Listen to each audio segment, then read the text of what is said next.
Good morning, students. Today we will be doing the topic role of company secretary. So, dear students, as you know कि trade और business का जो scope है वो बहुत ज़्यादा बढ़ रहा है आजकल and due to the increase in the role of industry and trade बहुत सारी प्रैक्टिकल प्रॉब्लम्स आती हैं जिन्हें हमें टैकल करना होता है लॉज एंड रूल्स बना के सो दैट हमारी जो कंपनीज़ हैं चाहे वो लार्ज स्केल हैं चाहे वो मीडियम है चाहे वो स्मॉल स्केल हैं दे फंक्शन प्रॉपरली। और पब्लिक इंटरेस्ट को ध्यान में रखते हुए गवर्नमेंट ने बहुत सारे एक्ट्स इनैक्ट किए हैं और इन रूल्स कुछ रूल्स को फॉर्मुलेट किया है बनाया है जो कि कंपनी की फंक्शनिंग को गवर्न करते हैं। और ये देखना कि each and every company follows this rules and provisions properly. तो काफ़ी सारी पेनल्टीज़ भी लॉ के अंडर मेंशन की गई हैं जैसे कि like the law of land subscribe punishment if the law is violated. So अगर कोई भी इंडिविजुअल कोई भी ऑफिसर जो भी कंपनी के जो ऑफिसर्स हैं या सेक्रेटरी हैं अगर they are responsible for the violation of law तो इस केस में उन्हें पनिशमेंट हो सकती है, फाइन हो सकता है, इम्प्रिजनमेंट हो सकती है या दोनों भी हो सकते हैं। तो जो प्रोविजंस और एक्ट्स जो कंपनी की फंक्शनिंग को गवर्न करते हैं वो बहुत ही कॉम्प्लेक्स हैं और एक नॉर्मल एजुकेटेड पर्सन के लिए इन कॉम्प्लिकेटेड प्रोसीडिंग्स को कंप्लाई करना फॉलो करना इजी नहीं है। इसलिए ये बहुत ही ज़रूरी बन जाता है कि जो भी कंपनी में पर्सन को हम एंगेज कर रहे हैं उसको थॉरो नॉलेज हो लॉ की और कंपनी अफेयर्स की and who can very well handle these complex procedures of complying with the provision of law. तो इसीलिए जैसे हमने पहले भी बात की कि कंपनी को इसीलिए सेक्रेटरी की सर्विसेज की ज़रूरत पड़ती है। तो आजकल हर कंपनी के पास सेक्रेटरी होता है वेदर इट इज़ मैंडेटरी और it is not mandatory to have secretary. So now when you have a idea about the role of company secretary, now switch on to the major roles of company secretary. As a slide says, under the Companies Act the role of secretary is three fold. तो company के secretary का जो role है वो three fold है, यानी कि firstly he works as a statutory officer, secondly he works as a coordinator and thirdly he works as a administrative officer. और ये तीनों पॉइंट्स हम पहले बहुत अच्छे से क्या कर चुके हैं, डिस्कस कर चुके हैं।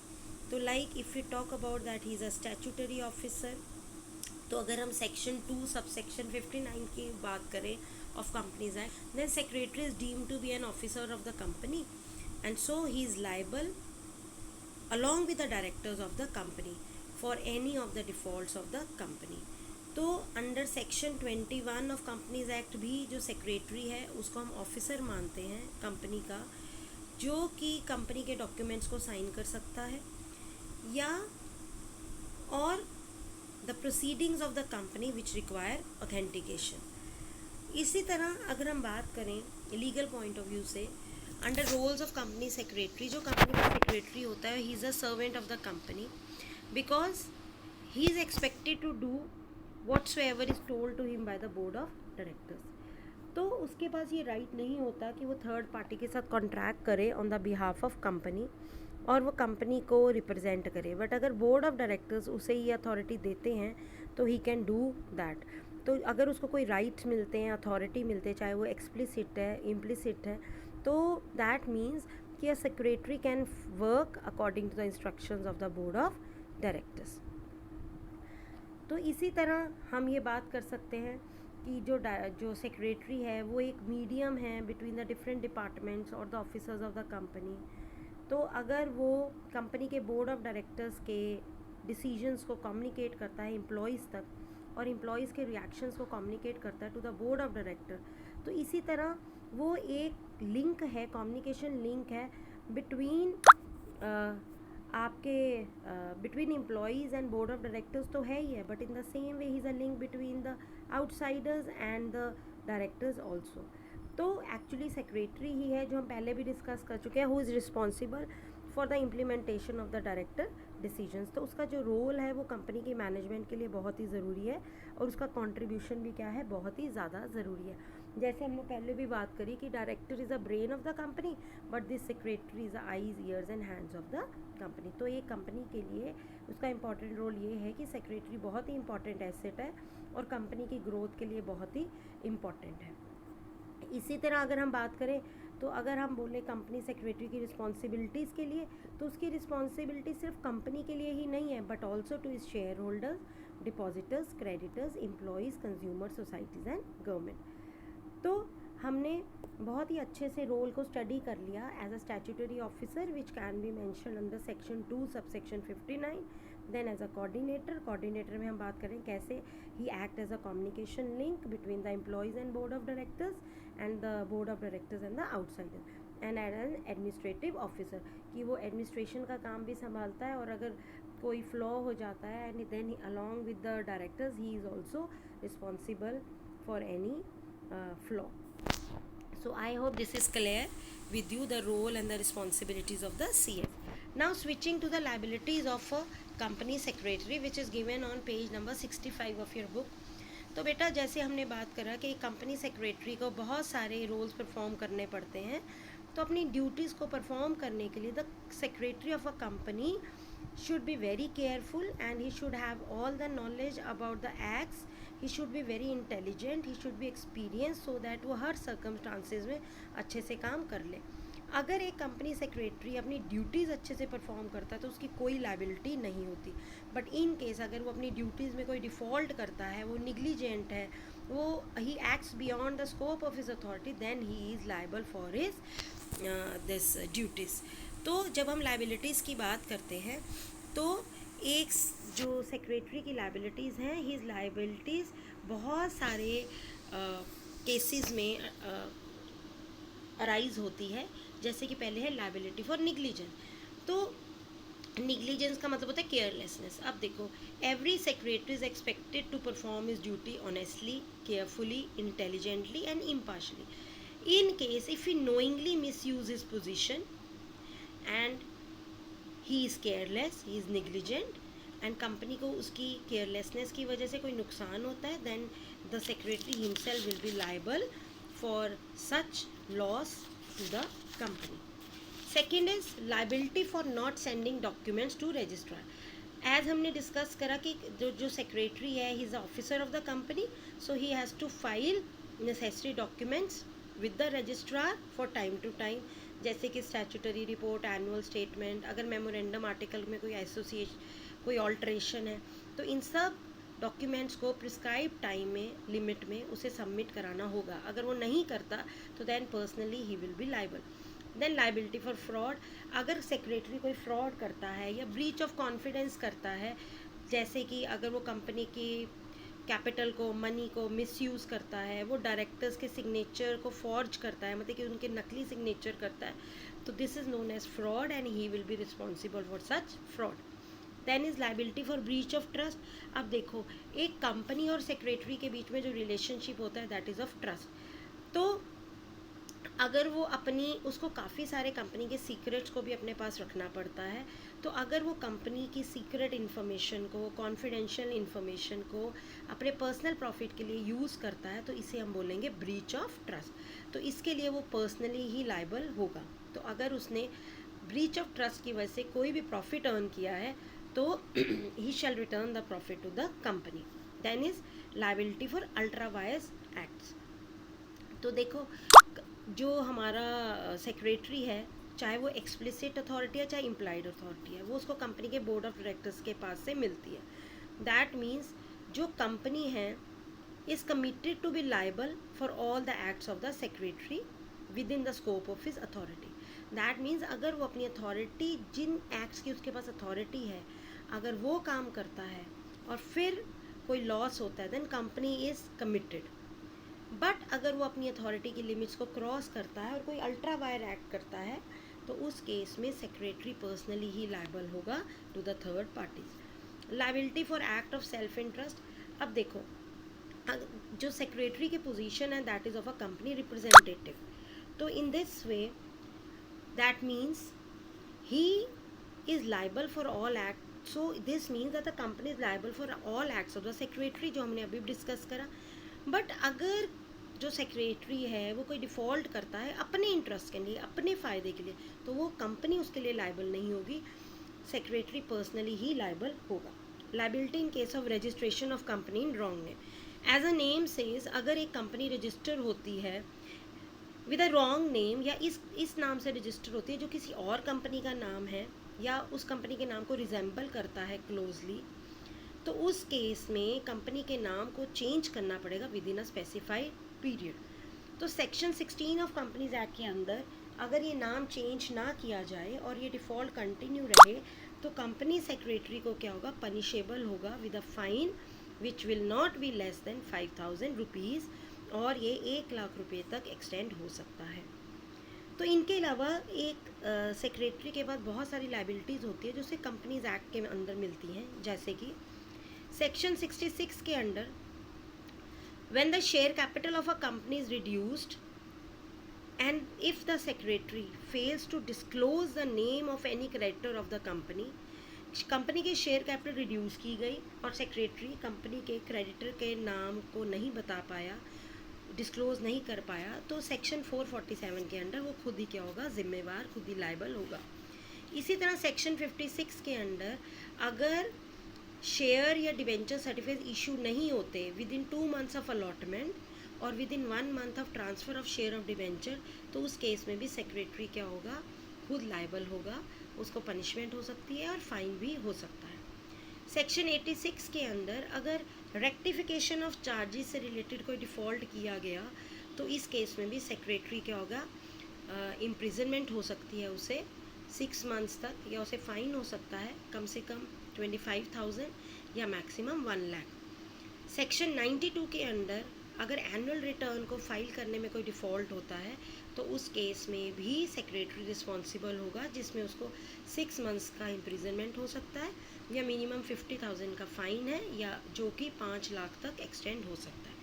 सेक्शन 99 के अंडर अगर कोई एनुअल जर्नल मीटिंग को कॉल करने में कोई डिफ़ॉल्ट होता है, तो उस केस में भी सेक्रेटरी को पनिशमेंट मिल सकती है, और जो अमाउंट होगा दैट विल बी मैक्सिमम 1,00,000, और अगर डिफ़ॉल्ट फिर भी कंटिन्यू हो रहा है तो ईच डे के लिए 5,000 रुपीज़ एक्सटेंशन फ़ाइन की और होगी. अकॉर्डिंग टू सेक्शन 111, अगर मेंबर्स रिजोल्यूशन को सर्कुलेट करने में कोई डिफ़ॉल्ट आता है, तब भी सेक्रेटरी को पनिशमेंट हो सकती है और फ़ाइन भी हो सकता है, जिसमें कि मैक्सिमम फ़ाइन होगा 25,000. 118 के अंदर अगर कोई डिफ़ॉल्ट किया जाता है keeping the minutes of the general meeting, तो उस केस में भी इसको पनिशमेंट हो सकती है with a fine of 5,000 rupees.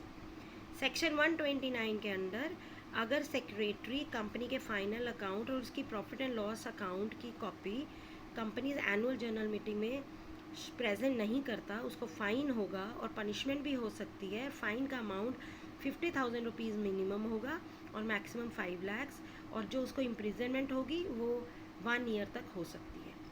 Section 173 के अंदर अगर सेक्रेटरी एक प्रॉपर नोटिस नहीं भेजता हर डायरेक्टर को उनके प्रॉपर एड्रेस पे about the meeting of board of director, तो उसको पनिशमेंट होगी with a fine maximum 25,000. Section 172 के अंडर अगर प्रॉपर रजिस्टर ऑफ डायरेक्टर को मेंटेन करने में कोई डिफ़ॉल्ट किया गया है, तो सेक्रेटरी फ़ाइन के लिए लायबल होगा, और ये फ़ाइन 50,000 से कम नहीं होगा. अब कंपनी के वाइंडिंग अप होने में अगर सेक्रेटरी ने कंपनी के रजिस्टर बुक्स को छुपा दिया, मिसप्लेस कर दिया, जला दिया, उस केस में भी उसको पनिशमेंट होगी और फ़ाइन भी होगा, और पनिशमेंट इसमें मैक्सिमम 7 years की हो सकती है. So dear all, I hope this is clear with you. So हमने सब कर लिया स्टैट्यूटरी ड्यूटीज़ के बारे में. Now in this topic today lecture what we did, हमने किया role and responsibilities of company secretary. उसके बाद हमने किया liabilities of company secretary which is given on page number 65, 66 and 67 in your book. And उसके बाद हमने लाइबिलिटीज़ को बहुत डिटेल में किया. And now we will be switching to the duties of company secretary which is the last topic of chapter 3. तो बेटा जब हम ड्यूटीज़ ऑफ कंपनी सेक्रेटरी की बात करते हैं, तो वैसे तो जो सेक्रेटरी की ड्यूटीज़ हैं वो क्लियरली डिफाइन नहीं है कंपनीज एक्ट में, तो कंपनी सेक्रेटरी के जो ड्यूटीज़ हैं that depend on the nature of company's business, but according to the provision of companies act जो सेक्रेटरी की ड्यूटीज़ हैं वो हैं statutory duties, duties toward directors, duties toward shareholders, duties towards employees, duties toward public, duties towards organisation and other duties. तो सबसे पहले हम करेंगे स्टैट्यूटरी ड्यूटीज़। तो ये वो ड्यूटीज़ हैं जो कंपनी सेक्रेटरी को मिलती हैं under law and the provision of various acts which are in form. जैसे कि जो अकॉर्डिंग टू कंपनीज एक्ट, अब एक सेक्रेटरी की क्या ड्यूटीज़ हैं कि जब कंपनी इनकॉर्पोरेट होती है, फॉर्म होती है, तो उसको नेसेसरी डॉक्यूमेंट्स जैसे memorandum of association, article of association, prospectus, ये रजिस्ट्रार के पास सबमिट कराना होता है। उसको नेसेसरी रजिस्टर्स और बुक्स ऑफ अकाउंट्स को अपने पास मेंटेन करके रखना होता है। उसे रजिस्ट्रार के पास document, notices, reports, annual final accounts, profit and loss account, resolution की कॉपीज सबमिट करानी होती है। और अगर कंपनी की मीटिंग्स हैं तो उसको उससे रिलेटेड नोटिसेस भेजने चाहिए जिस भी पार्टी के लिए वो मीटिंग है। देन सेक्रेटरी जो है कंपनी का, वो मीटिंग का एजेंडा भी प्रिपेयर करेगा। उसके बाद वो कॉरेस्पॉन्डेंस मतलब कि कम्युनिकेशन भी करेगा आउटसाइडर्स के साथ on behalf of company. And last point is, क्योंकि वो द कंपनीज लीगल गार्डियन है, तो वो इंश्योर करेगा कि जो भी कंपनी है वो कंपनीज एक्ट के प्रोविजंस को फॉलो कर रही है, और उसका memorandum of article of association जो प्रिपेयर किया गया है that is also prepared under the provision of companies act. तो ये तो थी उसकी स्टैट्यूटरी ड्यूटीज़ जो उसको कंपनीज एक्ट के अंडर मिली। इसी तरह कुछ ड्यूटीज़ उन्हें इनकम टैक्स एक्ट के अंडर भी मिली हैं। तो under income tax act company secretary की ये ड्यूटीज़ बनती हैं कि जो भी कंपनी ऑफिसर्स, उसके एम्प्लॉयज़, उसके शेयर होल्डर्स इनकम टैक्स पे कर रहे हैं, वो उनकी सैलरी से या उनके शेयर होल्डर्स को जो डिविडेंड दिया जाता है वो उसमें से लेस कर लिया जाए, और इसकी वो स्टेटमेंट भी कंपनी प्रॉफिट्स के साथ टैक्स अथॉरिटीज़ को सबमिट करेगा। इसी तरह इंडियन स्टैम्प ड्यूटी एक्ट के अंडर भी कंपनी सेक्रेटरी को ये ड्यूटी मिली है कि all the certificates which will be issued regarding allotment of share, debenture, transfer of shares या कोई भी negotiable instrument like bill of exchange, promissory notes जो एक्सेप्ट हुए, एंडोर्स हुए, उनके ऊपर प्रॉपर स्टैम्प्स लगी हों। अगर वो डिफ़ॉल्ट करेगा तो उसको पनिशमेंट मिलेगी। एस्टेट ड्यूटी एक्ट के अंडर कंपनी सेक्रेटरी की ये ड्यूटी बनती है कि वो अगर किसी मेंबर की डेथ हो जाती है उसका नोटिस देगा to the estate duty commission को देगा टाइमली। और अंडर अदर एक्ट्स क्या हैं? अंडर अदर एक्ट्स उसको ये मिला जैसे monopoly and restrictive trade practice act जिसे आप कहते हैं MRTP act, industrial dispute act, state employ insurance act, factories act. तो इसके अंडर भी सेक्रेटरी को ये देखना है कि ये भी एक्ट्स के प्रोविजंस को कोई भी ब्रेक ना करे, वायलेट ना करे। अब सेकेंड आते हैं ड्यूटीज़ टुवर्ड डायरेक्टर्स। तो लीगल पॉइंट ऑफ व्यू की तरफ से हम बहुत बार बात कर चुके हैं that secretary is the servant of the company's director.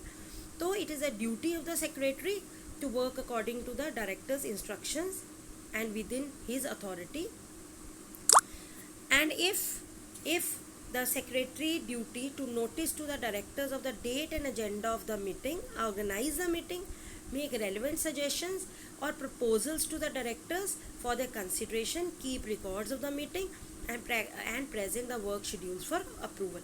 इसका मतलब ये है कि डायरेक्टर मीटिंग का नोटिस, एजेंडा, उन मीटिंग्स को ऑर्गेनाइज करना, सजेशंस देना, प्रपोजल्स देना, मीटिंग के रिकॉर्ड्स को रखना, वर्क शेड्यूल्स को प्रेजेंट करना, ये सारे काम किसके हैं? सेक्रेटरी के हैं। अब next is duties towards share holders. तो शेयर होल्डर्स जो कंपनी के हैं उनका ये राइट बनता है कि उन्हें कंपनी की इंफॉर्मेशन, कि कंपनी की वर्किंग टाइम टू टाइम उन्हें दी जाए, और एक सेक्रेटरी ऐसा मीडियम है जो एक लिंक है कंपनी और शेयर होल्डर्स के बीच में। तो ये सेक्रेटरी की ड्यूटी बनती है कि वो कंपनीज मीटिंग, जनरल मीटिंग के नोटिसेस सेंड करे, उनका एजेंडा प्रिपेयर करे, share certificates timely share holders को दे, और अगर कंपनी के register of transfer of shares जब भी क्लोज हो रहे हैं उसका नोटिस दे, डिविडेंड के डिस्ट्रीब्यूशन का प्रॉपर अरेंजमेंट करे, और रूल्स एंड रेगुलेशंस को फॉलो करे for the transfer of shares. Next is duties toward employees. Being a good officer, secretary is the one who has to keep his employees happy, क्योंकि they only create a healthy work atmosphere.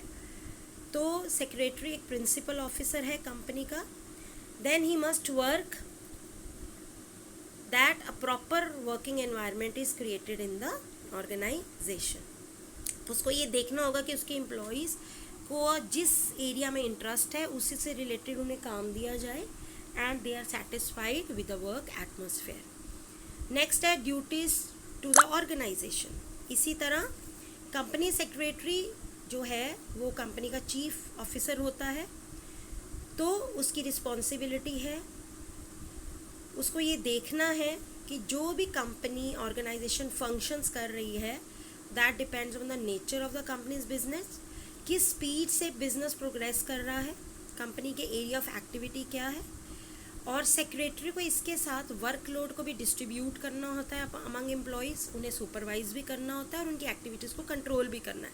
This mean he has to say that कि जो inter department है और inter employ relationships हैं they are healthy. और अगर कोई vacancies हैं उनकी एडवर्टीजमेंट्स करना, न्यू एम्प्लॉयज़ को अपॉइंट करना, कॉरस्पॉन्डेंसेस करना, एम्प्लॉयज़ का रजिस्टर मेंटेन करना, ये सारी भी ड्यूटीज़ हैं सेक्रेटरी की टू द ऑर्गेनाइजेशन. इनके अलावा अदर ड्यूटीज़ में आता है कि he has to attend various meetings related to legal, economic, social issues on behalf of company. अगर कंपनी को कोई सीरियस प्रॉब्लम्स आ जाएँ तो इन प्रॉब्लम्स को सॉल्व करने के लिए secretary has to take necessary action. अगर कोई क्राइसिस हो जाए तो सेक्रेटरी को ये देखना होगा how to protect the interest of the company. तो it has been rightly said that for the successful functioning of a company secretary is very important, and it is very important that he perform his duties with devotion and uprightness. Thank you and have a nice time. Now with this we complete our chapter 3.